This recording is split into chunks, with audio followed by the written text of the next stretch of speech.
2,5 tahun ini sebenarnya satu tempoh yang kita lihat dalam sejarah pendidikan negara merupakan satu tempoh di mana paling banyak transformasi dilaksanakan kepada keseluruhan sistem pendidikan negara. Pertama sekali segmen yang kita lihat adalah segmen murid dan ibu bapa. Kita lihat pada segmen guru-guru dan kita lihat pada segmen infrastruktur di sekolah. Dan pada setiap segmen ini kita lihat bagaimanakah, apakah pendekatan yang boleh kita laksanakan untuk memastikan supaya seperti mana yang disebut oleh Datuk Seri Azmin tadi, anak-anak yang keluar daripada sistem pendidikan kita memenuhi keperluan industri, dan pada masa yang sama anak-anak ini keluar, kita campaklah dia di mana sekalipun atas dunia ini, anak-anak ini mampu bersaing dengan sesiapa sahaja. Sebab itu saudara-saudari, antara perubahan paling besar yang kita telah laksanakan adalah berkaitan dengan penstrukturan semula pentaksiran. Kalau saudara-saudari ingat, kita masukkan UPSR, kita masukkan PT3. Ada yang cuba gambarkan seolah-olah UPSR ini atau PT3 ini dimasukkan sesuka hati. Seolah-olah bangun pagi menteri rasa aku nak masuk UPSR hari ini, maka aku masukkan. Cara Ketua Pengarah Pendidikan ada bersama saya. Beliau merupakan pengarah lembaga peperiksaan. Boleh tanya Datuk Fakhruddin bagaimana kita bincang satu persatu, kita perincikan satu persatu apakah yang terbaik untuk anak-anak kita. Kita selalu bercakap bahawa Malaysia ini terlalu memberi tumpuan kepada peperiksaan. Tetapi apakah tindakan kita? Apakah tindakan kita? Sebab itu apabila datangnya COVID-19 tahun 2020, kita tiadakan peperiksaan UPSR dan PT3. Kita lihat bahawa untuk anak yang nak masuk ke sekolah asrama, ibu bapa risau. Kita buat peperiksaan baru, kita panggil pentaksiran kemasukan sekolah khusus PKSK. 400,000 murid tahun 6 yang buat PKSK hanya 95,000. Maknanya apa? Hanya kurang daripada separuh yang ingin mengambil inisiatif untuk menduduki peperiksaan PKSK. Itu tahun 2020. Tahun 2021 pun patternnya lebih kurang sama. Dan saudara-saudari, daripada situ kita lihat bahawa kita perlu mengkaji dengan lebih mendalam apakah masa depan untuk peperiksaan ini. Saya ingat saya bertemu dengan Perdana Menteri pada waktu itu, Tan Sri Muhyiddin Yassin, menyatakan pada Tan Sri bahawa kita sedang mengkaji tentang masa depan UPSR. Tan Sri Muhyiddin kata apa? Dia kata sewaktu dia beliau menjadi Menteri Pendidikan, beliau telah cuba untuk hapuskan UPSR pada waktu itu, tetapi tidak berjaya. Jadi ini proses perbincangan panjang, perbincangan yang amat panjang, bukan tiba-tiba dibincangkan. Dan dalam konteks kita ini, kita lihat apa yang berlaku di seluruh dunia. Kita buat sesi 5 urus dari Perlis sampailah ke Sabah, bertemu ibu bapa, bertemu guru-guru, bertemu pentadbir sekolah, bertemu pemimpin masyarakat, hatta kita jumpa dengan murid-murid sendiri, bertanya apakah yang terbaik. Sebab itu saudara-saudari, dalam konteks ini kita ingin melihat bahawa apabila kita lihat pada anak kita, kita nak pastikan supaya anak kita ini keluar daripada sistem pendidikan, kita tak tengok daripada satu sudut saja. Kita mahu membina anak-anak ini sebagai seorang insan yang dihormati oleh semua orang. Kita tak bercakap tentang akademik sahaja, kita bercakap tentang sasiah, tentang pembangunan karakter, tentang pembangunan diri, dan insya-Allah sekiranya kita dapat lahirkan anak-anak yang holistik, yang terangkum semua sekali kebolehan mereka, insya-Allah kita mampu melahirkan anak-anak yang mampu bersaing di peringkat dunia. Semalam saya lancarkan bengkel penulisan penulis cilik murid tahun 4, 5 dan 6. Kita bersama dengan Institut Terjemahan Buku Malaysia adakan projek rintis buat pertama kalinya. Kita buat di Kelantan, kita ajar murid tahun 4, 5, 6 ni yang mana berminat untuk menulis cerpen. Kadang-kadang kita tak sangka budak darjah 4 boleh tulis cerpen, budak darjah 5 boleh tulis cerpen. Kita didik mereka, kita asuh mereka. Kita bukukan 30 cerpen daripada 60 penyertaan di Kelantan. Dan kita lihat cerpen-cerpen ini ambil kira umur mereka. Anak kita hebat, anak kita ada kebolehan. Sebab itu semalam kita akan lancarkan bengkel ini di seluruh negara, memberi peluang seluas-luasnya untuk anak kita mencungkil kebolehan yang ada pada diri masing-masing. Jangan sekali kita nak anak ini, kalau sekolah itu ada 900 orang, 900 pergi sekolah itu, dia rasa dalam diri dia ada nilai, dia rasa dalam diri dia ada kekuatan, dia rasa dia pergi sekolah orang pandang. Kerana apa? Yang penting adalah untuk membawa mereka ke sekolah. Mengajar tu adalah perkara yang berlaku di sekolah. Kalau mereka datang sekolah pun tidak, bagaimanakah kita hendak mendidik mereka? Sebab itu, di sepanjang 2,5 tahun ini, khususnya apabila kita buka semula sistem persekolahan, tumpuan kita sekarang adalah untuk memberi ruang seluas-luasnya untuk anak-anak kita melihat kekuatan dalam diri mereka. Kita adakan pelbagai program dan seluruh negara mengambil kira semua kelompok pelajar murid bagi memastikan ruang diberikan seluas-luasnya kepada mereka. Kerana apa? Kerana ada mungkin murid yang datang ke sekolah, dia tak berapa pandai matematik mungkin. Tetapi dekat sekolah dialah yang pandai, paling pandai main bola, top striker, tak ada dia kat sekolah, sekolah tak menang. Walaupun mungkin akademik dia terkebelakang sedikit, tapi dia datang ke sekolah dengan penuh keyakinan bahawa dia ada nilai dalam diri dia. Dia mungkin tak pandai bersukan, tapi dia kat sekolah paling pandai melukis. Bagaimana saya lihat murid sekolah menengah tingkatan 3 melukis cukup cantik, tingkatan 4 melukis cukup cantik, dan kita ambil lukisan mereka, kita jual di pameran-pameran. Memang laku lukisan anak-anak ini. Ini menimbulkan keyakinan bahawa dalam hidup apa jua mereka laksanakan, mereka tahu bahawa mereka ada nilai. Inilah yang kita hendak tekankan. Kita mahu ibu bapa mengubah cara melihat anak-anak mereka. Kalau sebelum ini kita hanya lihat melalui lensa akademik saja, kita lihat melalui pelbagai lensa tentang pembangunan anak-anak ini bagi memastikan anak-anak ini merasakan bahawa dia ada kekuatan, dia ada kebolehan.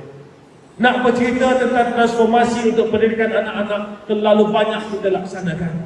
Tak pernah ada saluran TV khusus untuk TV pendidikan, kita buat didik TV. Tak pernah ada satu yayasan khusus di Kementerian Pendidikan, kita tubuhkan yayasan didik negara. Kalau dahulu badan korporat nak bagi bantuan, dia pergi direct ke sekolah. Ada sekolah yang kawasan bandar, mungkin kalau nak buka sekolah dapat 2-3 beg seorang. Tapi kawasan-kawasan yang jauh, yang tidak dapat dicapai dengan mudah ini, mungkin tak dapat apa. Kita tubuhkan satu yayasan. Kalau nak bagi bantuan, nak bagi sumbangan, yayasan akan selaraskan. Pastikan seramai mungkin murid akan mendapat manfaat daripada sumbangan-sumbangan ini. Jangan sekali kalau nak bercerita tentang guru, banyak transformasi yang kita telah laksanakan berkaitan dengan guru, dan antara yang paling besar yang akan tercatat dalam sejarah negara sampai bila-bila adalah berkaitan dengan pengambilan guru. Dalam sejarah Malaysia, pengambilan guru paling ramai pun sekitar 5,000 setahun. Kerana apa? Kerana kaedah pengambilan konvensional yang telah dilaksanakan sekian lama menyebabkan ada mismatch di antara jumlah graduan pendidikan yang ada dalam pasaran dengan keperluan di sekolah. Kalau dahulu graduan pendidikan dalam bidang fizik sebagai contoh, kena tunggu ada kekosongan option fizik di sekolah baru boleh nak masuk sekolah. Kita tukar sistem, kita wujudkan satu kluster. Kerana apa? Graduan fizik bila belajar di universiti, dia pun mesti tahu matematik. Ini pakar matematik. Datuk Seri Azmin dia orang matematik. Ya, bila dia belajar di universiti, nak belajar fizik impossible kalau tak tahu matematik. Jadi saya duduk bincang, saya kata, apakah tidak boleh graduan fizik ini diambil untuk mengajar matematik? Boleh. Maka kita perincikan satu-satu. Apakah tak boleh graduan fizik mengajar reka bentuk dan teknologi? Boleh. Kita perincikan satu-satu, kita wujudkan kluster, ada setebal itu buku buku dia, setiap program universiti kita tahu subjek apa yang boleh diajar. Dan apabila saya umumkan kita akan ambil 18,702 orang guru dalam pengambilan one-off, semua orang tak percaya. Mana nak buat macam mana, tak payah sembang lah. Ini tak pernah buat kali ramai pun 5,000. Hakikatnya daripada 18,702 orang, kita dapat 88%, iaitu melebihi 16,000 orang. Apabila saya turun ke bawah, mungkin anak-anak saudara-saudari tuan-tuan pun ada. Dia dah grad 7 tahun. Saya turun ke bawah, terima kasih YB. Buat pengambilan one-off guna pendekatan berbeza. Saya dah keluar universiti 7 tahun, tak ada peluang mengajar. Ada yang sampai 9 tahun dah keluar universiti, tak ada peluang mengajar. Itulah komitmen saudara-saudari berkaitan dengan transformasi pendidikan yang kita laksanakan. Banyak lagi Datuk Seri nak cerita sampai petang ini tak habis. Dan yang ketiga saya ingin sentuh adalah berkaitan dengan infrastruktur pendidikan. Bila saya masuk ke kementerian, saya diajar oleh menteri saya dahulu buat kerja ni tengok satu-satu.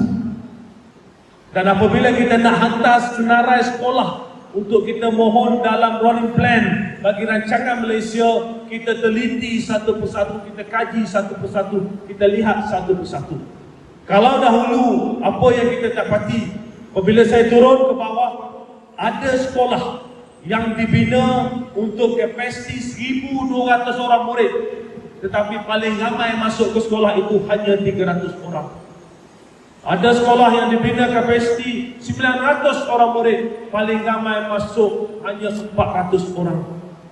Kita banyak belanjakan untuk infrastruktur pendidikan, tetapi kecermatan dalam perbelanjaan itu agak kurang, di mana kita lihat ada keadaan tertentu kadang-kadang datang minta, mungkin ahli politik datang minta buatlah sekolah kat kampung saya, maka dia buat sekolah tanpa mengambil kira apakah keperluan sebenar di kawasan itu.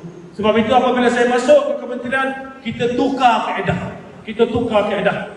Datanglah siapa pun jumpa Menteri Pendidikan, soalan pertama, adakah benar-benar diperlukan sekolah di kawasan tersebut? Kenapa tuan-tuan? Peruntukan pembangunan yang kita dapat ini terhad. Dalam sejarah, untuk beberapa tahun lepas, kita dapat sekitar 10 buah sekolah setahun. Paling banyak 9, 8, 9, 10, 8, lebih kurang begitu sahaja. Jadi sekolah baru ini bukan bangunan tambahan, sekolah baru. Sebab itu kita cermat, kita pastikan supaya setiap yang kita nak buat ini kita ambil kira apakah keperluannya. Dan untuk maklumat saudara-saudari, bila kita bercakap tentang sekolah ini, antara kawasan yang padat penduduk, banyak kawasan di Selangor, termasuk di sini di Hulu Langat, di Semenyih, di Dengkil, di Sepang, ini merupakan kawasan-kawasan yang antara paling padat penduduknya di Malaysia. Yang paling padat sekali yang kita ada sekarang, kita tak nak jadi macam Kelang. Kelang ini merupakan satu kawasan yang paling padat. Satu sekolah sesi pagi dan petang mencecah hampir 4,000 orang murid. Saya masuk ke kementerian, saya kata ini dah macam satu kamp askar. Pengetua nak jaga macam satu kamp askar.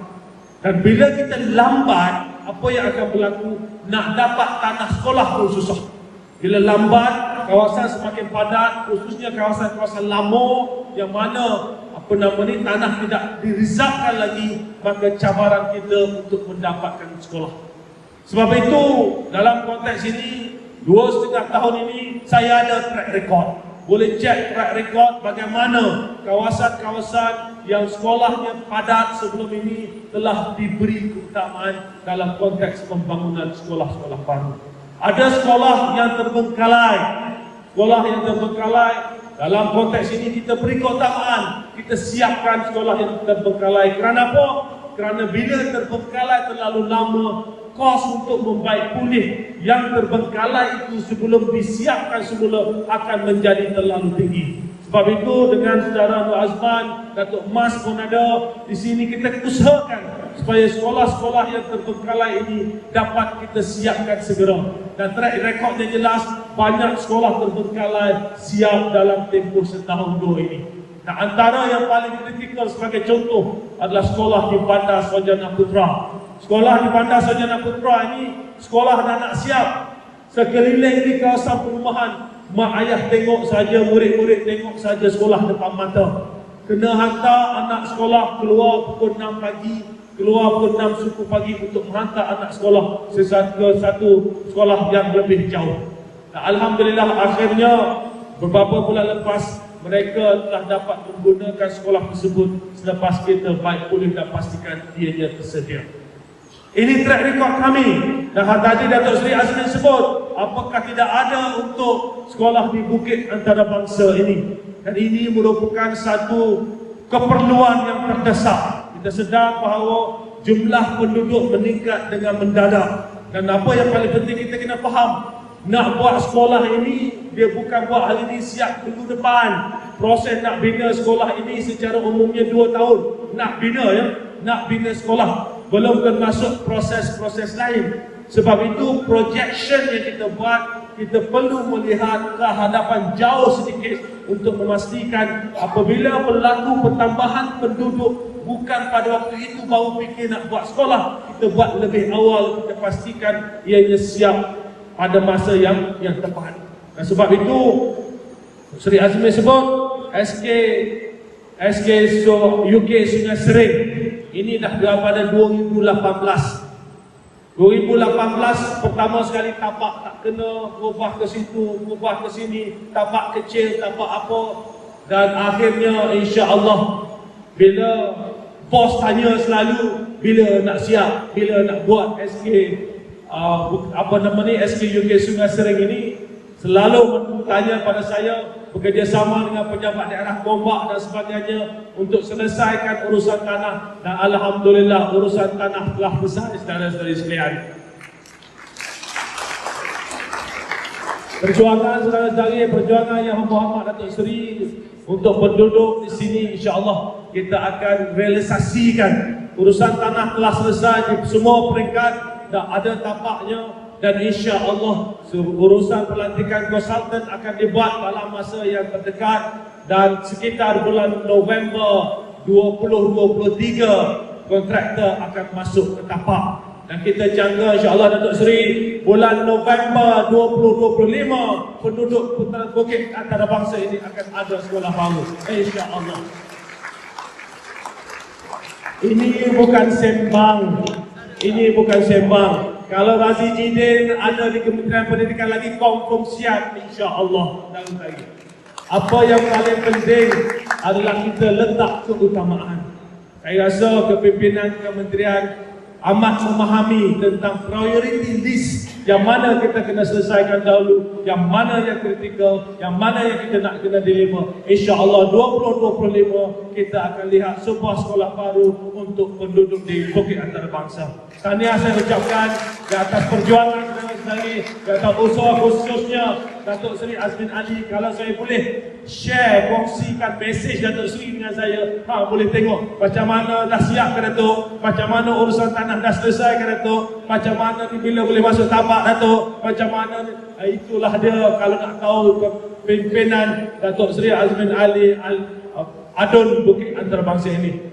Kerana apa? Kerana dia kata dia perjuangkan dah lama, takkan tak boleh nak siapkan. Di sini insya-Allah Razi Jidin yang akan deliver, bos, insya-Allah. Terima kasih. Saya doakan yang terbaik untuk semua. Sekian, Assalamualaikum warahmatullahi wabarakatuh.